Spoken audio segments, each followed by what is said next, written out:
미국 침례교 목사로 우리나라에도 아주 많이 알려진, 그의 책이 많이 번역돼서 알려진 존 파이퍼 목사라는 분이 계십니다. 그분이 한때 암에 걸리셨습니다. 지금 완치 판정을 받으셨다고 합니다.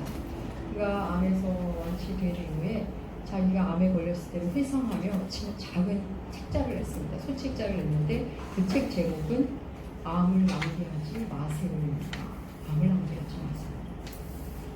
암이라는 고난이 주는 의미를 깨닫지 못한다면 그것은 암을 낭비하는 것입니다. 라는 것으로 책을 시작합니다. 암에 걸린 것이 하나님의 선한 계획임을 믿지 않으면 이것도 암을 낭비하는 것입니다. 라고 말하고, 또 암에 걸린 것을 저주로 생각한다면 그건 역시 암을 낭비하는 것이고, 또 암에 걸렸는데도 죽음을 묵상하지 않는다면 이 또한 암을 낭비하는 것이라고 그분은 말합니다. 쭉 암을 낭비하는 것이 어떤 것인지를 작은 책자로 이렇게 냈습니다. 그래서 암을 낭비하지 않도록 공부하고 있습니다. 존 파이퍼 목사는 결국 극심한 고난이 우리에게 왔을 때 주님과 가까워지지 않는다면 그 고난을 낭비하는 것이라고 그 책을 통해 이야기합니다. 우리는 계속 마가복음을 함께하고 있습니다. 주님은 오병이어 사건 이후에 겟네사렛이라는 곳에 도착합니다. 주께서 제자들과 함께 게네사렛 땅에 도착하자마자, 배에서 내리자마자 그곳 사람들이 예수님을 알아봅니다. 온 지방에서 예수가 왔다고 소문이 나고 온 마을이 술렁거립니다. 예수가 왔다는 소식을 서로 전해주고 서로 앞다퉈 주님 앞에 나옵니다. 병든 자들이 나오고, 어떤 이는 병든 자를 데려오고, 침상째로 데려오는 자도 있고, 어떤 이는 주님의 옷에 손이라도 대고 싶어 대게 해달라고 강구하고 나옵니다. 간절한 마음으로 주님께 나온 그들이 모두 다 나음을 받습니다. 오늘 본문은 매우 짧습니다. 주님을 대하는 게네사렛 지역 사람들과 그 주변 사람들의 반응입니다. 주님과 제자들이 게네사렛에 도착하여 배에서 내리자마자 게네사렛 사람들은 주님과 제자를 알아봅니다. 주님도 제자들도 자기들이 누구라고 전혀 말을 하지 않았는데, 밝히지 않았는데 그들이 주님을 알아봅니다. 주님을 한 번도 본 적이 없을 것 같은데 주님을 알아봅니다. 여러분, 우리가 지난주 함께한 성경 말씀 여러분 생각나십니까? 주님을 알아보지 못한 제자들 기억나십니까? 제자들은 오병이어 기적 이후에 주님의 말대로 배를 타고 건너편으로 건너갑니다. 지금 오병이어 기적을 목격하고 아주 기쁨에 충만해서 흥분한 채로 배를 타고 가는데 그 배가 바람을 만납니다. 바람을 만나자 주님은 까맣게 잊어버립니다. 주님이 다가왔는데도 주님을 못 알아봅니다. 여러분, 제자들이 어떤 사람들입니까? 주님과 계속 함께 먹고 자고 함께 길을 걷고 주님이 보여주신 그 기적의 현장에서 가장 가까이서 본 사람들입니다. 가까이 있는 오병이어의 기적을 보았고, 또 중풍병자를 살리시는 걸 보았고, 그리고 심지어는 죽은 야이로의 딸까지 살리는 것을 보았습니다. 그런데도 주님이 오시는 걸 못 알아봅니다. 이에 비해 놀랍게도 게네사렛 사람들은 주님을 보자마자 알아봅니다. 너무 이상하지 않으십니까? 그래서 오늘 우리는 여기서 주님을 알아보지 못한 제자들과 주님을 알아본 게네사렛 사람들의 차이를 잠깐 살펴보고자 합니다. 여러분, 제자들은 그렇게 주님과 오래 함께 있었으면서 왜 주님을 알아보지 못했을까요? 그들의 바다 위에서 처한 상황, 그들의 길을 막고 있는 바람, 그 바람에 몰두한 채 맞닥뜨린 문제에 몰두하느라 주님을 알아보지 못합니다. 자기들이 처한 상황, 오로지 그 문제만 바라보고 있으니 도우러 오신, 가까이 오신 주님을 못 알아봅니다. 지난주 우리가 살펴본 대로 지금 제자들에게 바다를 건너가라고 하신 분이 누굽니까? 예수님 자신입니다. 지금 예수님이 내신 문제라는 것을 그들은 까맣게 해줬습니다. 지금 그 바람이라는 문제를 내신 분은 출제자는 예수 그리스도이십니다. 주님이 출제하신 문제를 만나고 있는 겁니다. 사랑하는 여러분, 주님은 우리에게 때때로 이런 문제들을 출제하십니다. 장애물들을 주님이 앞에다 놓습니다. 그 문제 앞에서, 그 장애물 앞에서 우리는 우리의 믿음의 실체를 보게 됩니다.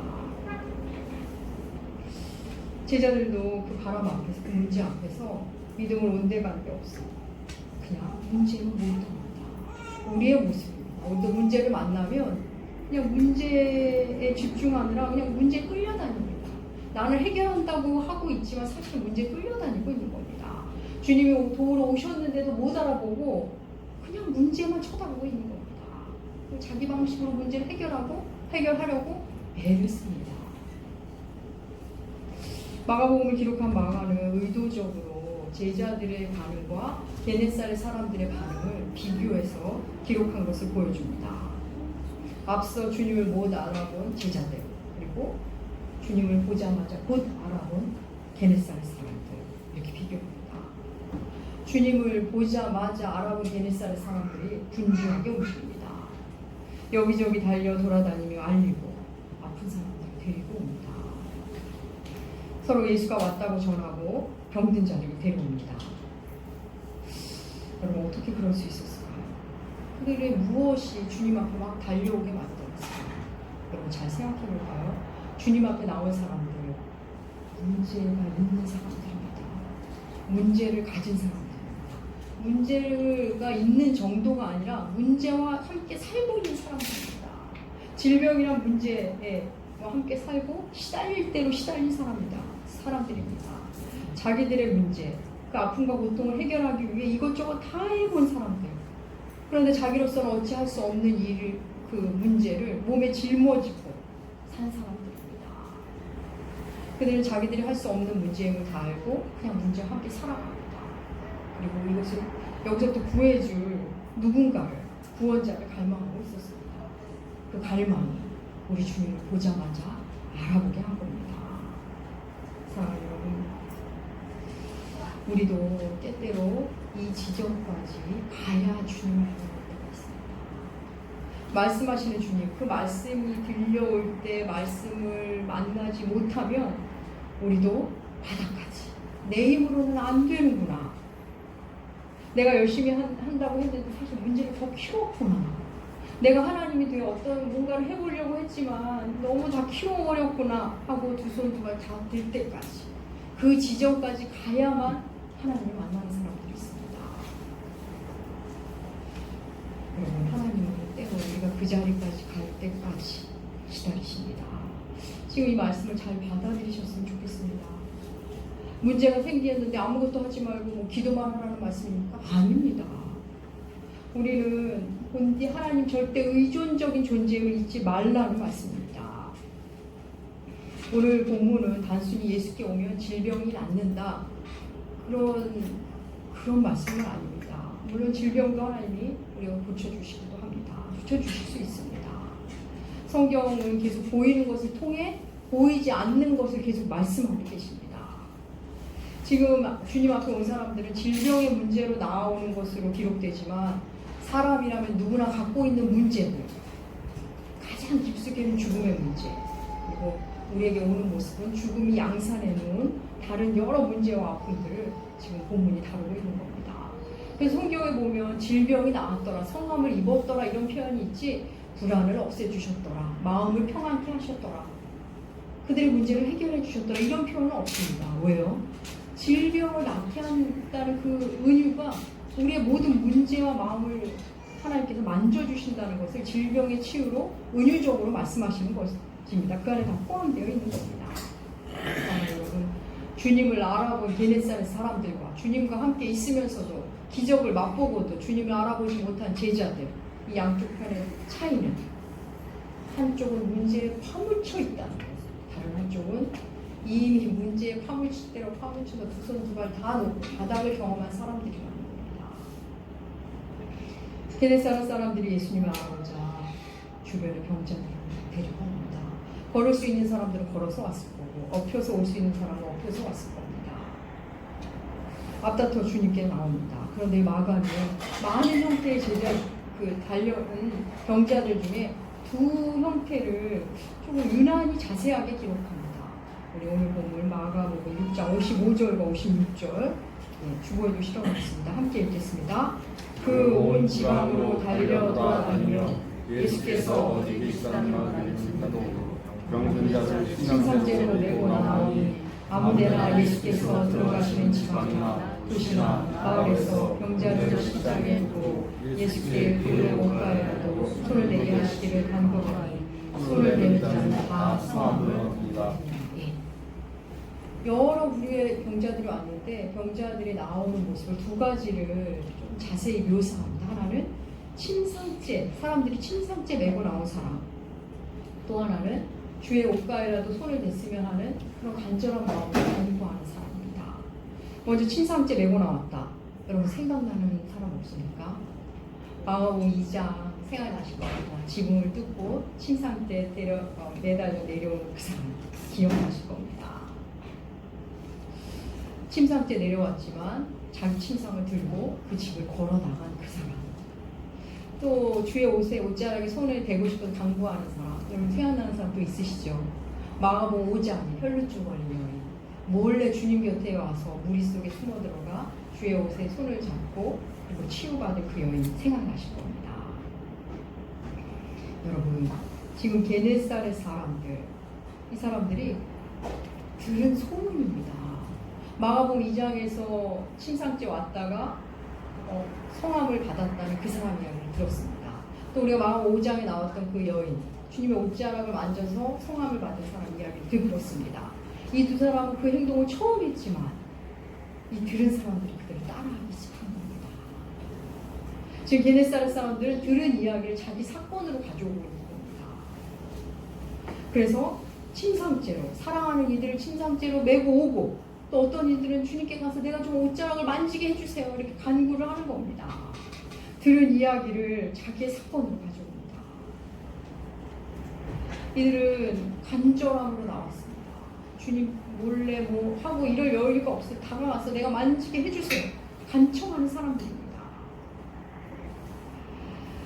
더 이상 자기가 해볼 것 없는, 자기 힘으로 할 수 있는 거 다 해본 존 파이퍼 목사님 말에 따르면 암에 걸린 사람들입니다.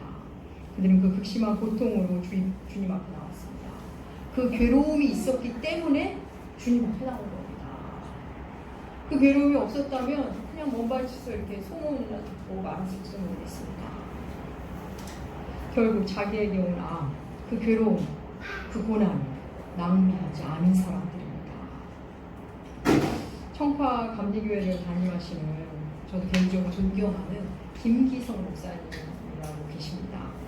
그 목사님의 아내가 등반을 하다가 산에서 아주 크게 다치셨답니다. 얼마나 크게 다치셨는지 산에서 곧장 이렇게 병원으로 실려가셨답니다. 소식을 듣고 남편이 목사님께서 병원으로 가셨습니다. 가시고서 아내가 다친 것을 보고 이런 말씀을 하셨답니다. 모처럼 온 고난 그냥 보내지 마세요. 대단한 목사님이죠. 무슨 뜻입니까? 존 파이퍼 목사님의 그 책정과 같은 의미입니다. 마음을 낭비하지 마세요.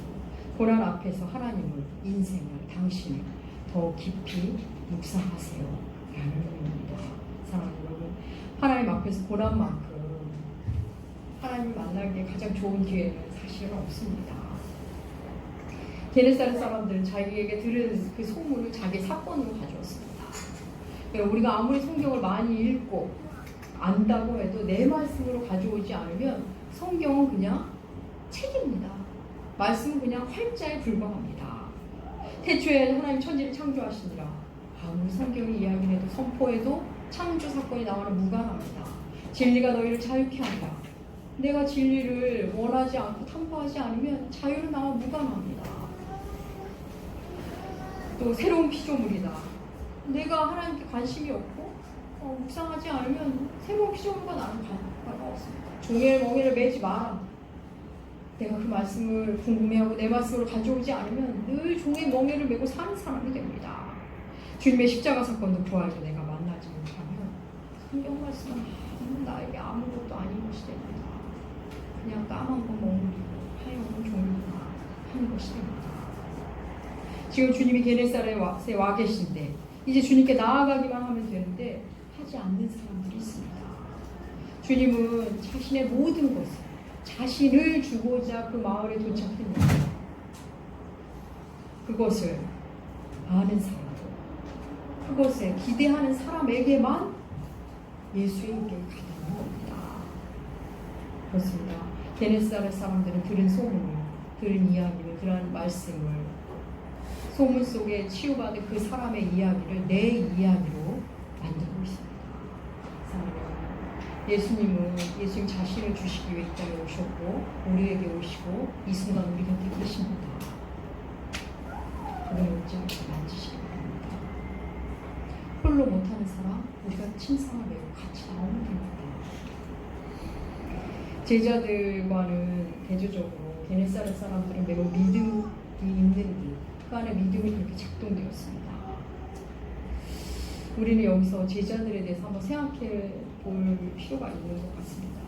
믿음이 좋아서, 믿음이 깊어서 제자가 되는 게 아니라는 겁니다. 믿음이 좋아서, 믿음이 깊어서가 아니라 도리어 믿음이 없어서, 부족해서 주님 곁에 있지 않으면 주님을 따를 사람이 아니기 때문에 주님 곁에 두신다는 겁니다. 주님의 일을 하지 않으면 주님을 못 떠날 사람이기 때문에 너무 연약한 자라서 주님이 헌신하라고 교회 이름으로 부르는 겁니다. 여러분, 뭔가 일을 활동 많이 하고 봉사하는 사람, 물론 믿음이 좋으신 분도 많지만 그렇지 않은 경우도 많습니다. 그렇지 않으면 타의 믿음을 떠날 사람이기 때문에 주님이 이렇게 불러들이시는 겁니다. 훌륭한 목사님들이 제 주변에 참 많습니다. 만나는 분마다 너무 훌륭하고 믿음도 좋으신 분입니다. 그들을 뵙고 나면 저는 참으로 부족하기 짝이 없고 믿음이 참 약하구나 라는 생각을 하며 돌아올 때가 많습니다. 그래서 저는 가끔 생각합니다. 제가 목사가 되지 않았다면 어떻게 살고 있었을까? 매일매일 세상에 실망하고 사람들을 힘겨워하고 또 저 자신에게 환멸을 느끼며 그리고 회의론자로 아마 살고 있었겠구나 이런 생각이 듭니다. 말씀을 읽고 연구하고 가르치지 않으면 도무지 주님의 곁에 있지 않은 인간이구나 라는 생각을 하감합니다. 신학교에 입학할 때는 필기시험도 보고 우리도 면접이 있습니다. 면접의 비중이 매우 크다고 합니다. 제가 신학교 입학하고 면접 준비할 때 선배들이 하는 말이 가장 많이 나오는 예상 문제는 왜 신학을 하려고 합니까? 라는 질문이랍니다. 그래서 저도 최소한 그 정도의 답은 가지고 있어야겠구나 해서 저 자신에게 물었습니다. 왜 신학을 하려 하지? 왜 여기까지 왔니? 하고 저 자신과 대화를 하고 있었습니다. 물론 여러 가지가 이유가 있었습니다. 담임 목사님의 권면도 있었고 교회 생활의 한계, 말씀에 대한 갈등 여러 가지가 있었는데 첫 번째로 제가 뽑은 것은 예배가 좋아서 더 잘 예배드리고 싶은 사람이 되고 싶어서였습니다. 20대 중후반 이후 물론 초중고등학교 때 신앙생활을 해오긴 했지만 20대 중후반 이후 말씀을 깊이 만나고 예수님을 만난 이후 저에게 예배는 감격의 시간이었습니다.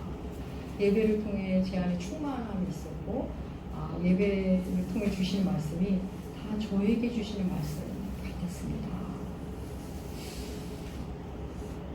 생각해보면 그 예배 시간 자체가 저로서 주님의 옷자락을 만지는 시간이었던 것 같습니다.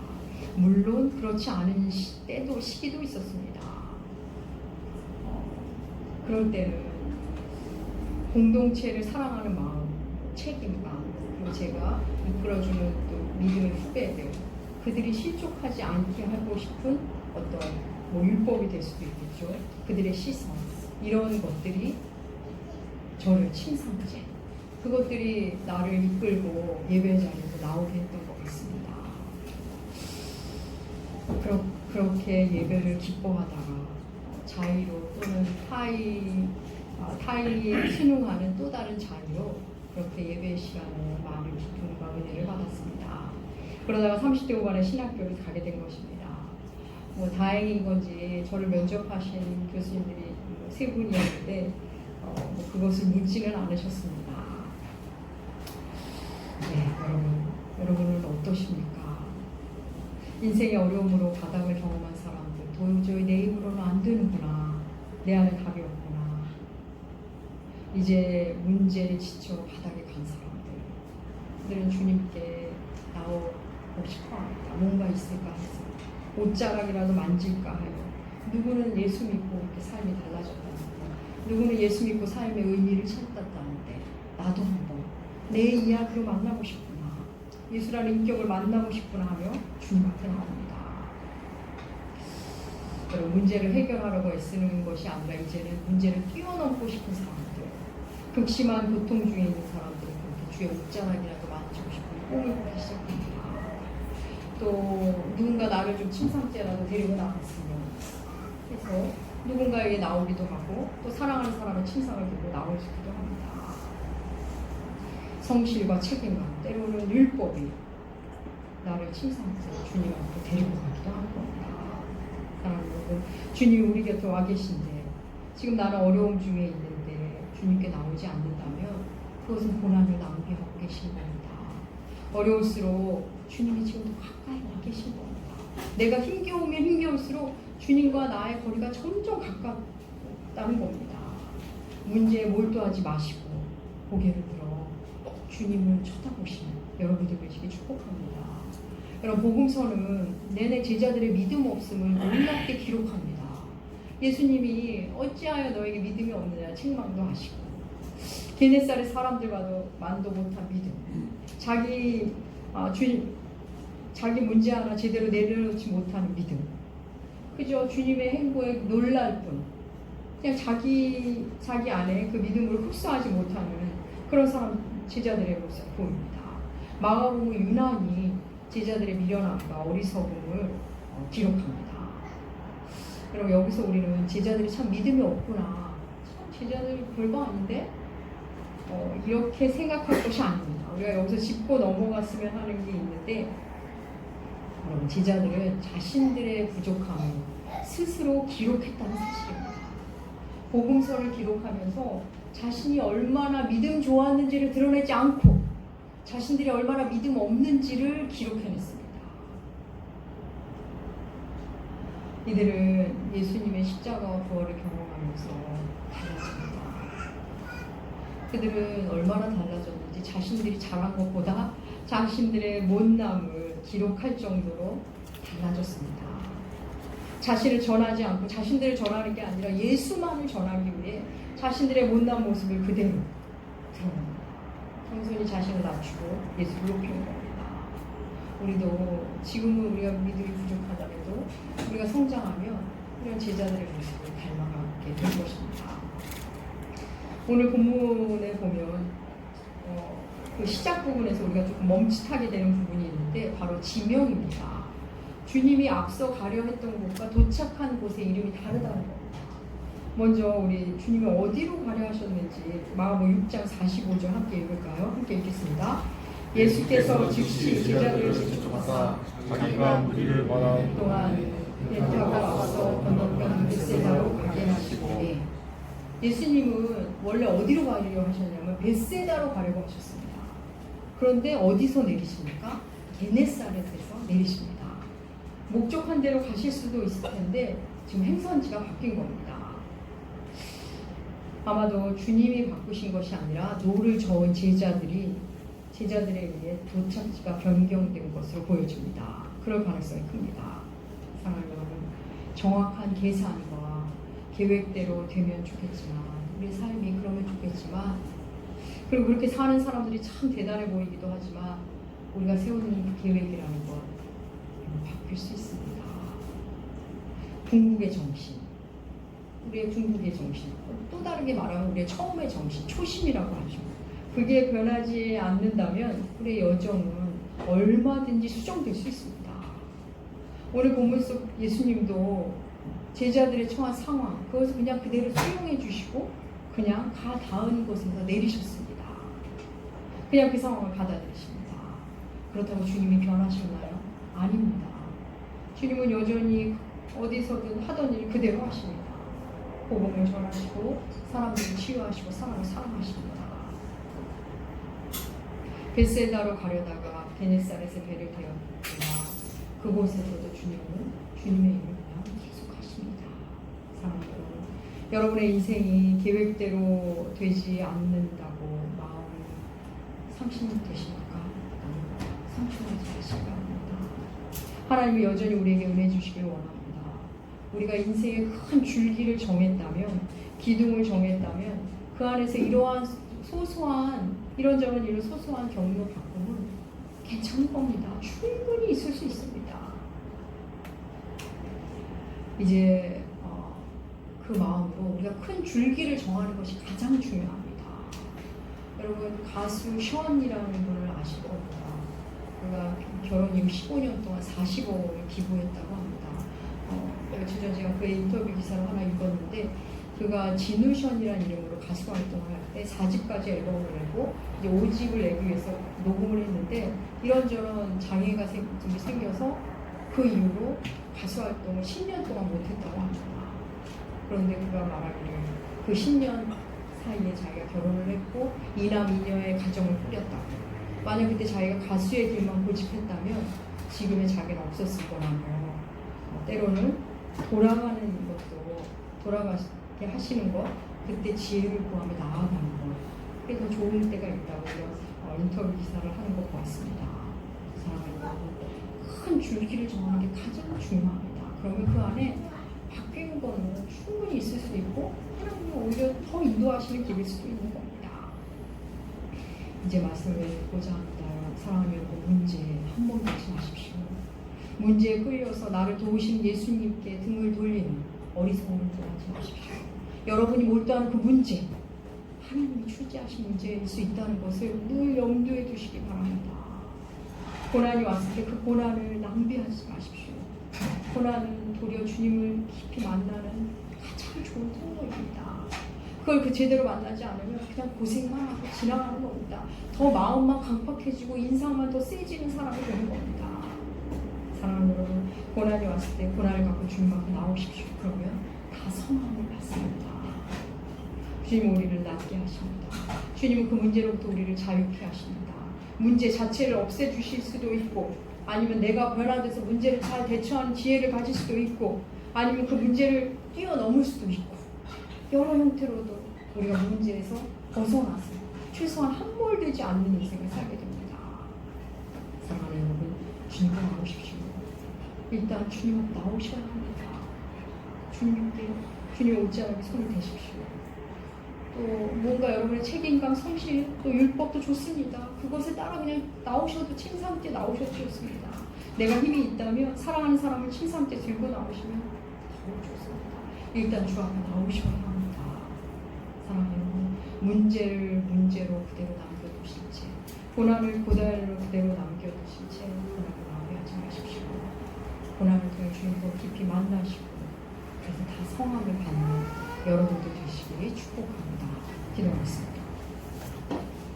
하나님 아버지, 문제에 몰두하느라 자기 안에 믿음이 있다는 것조차 잊어버린 우리들입니다.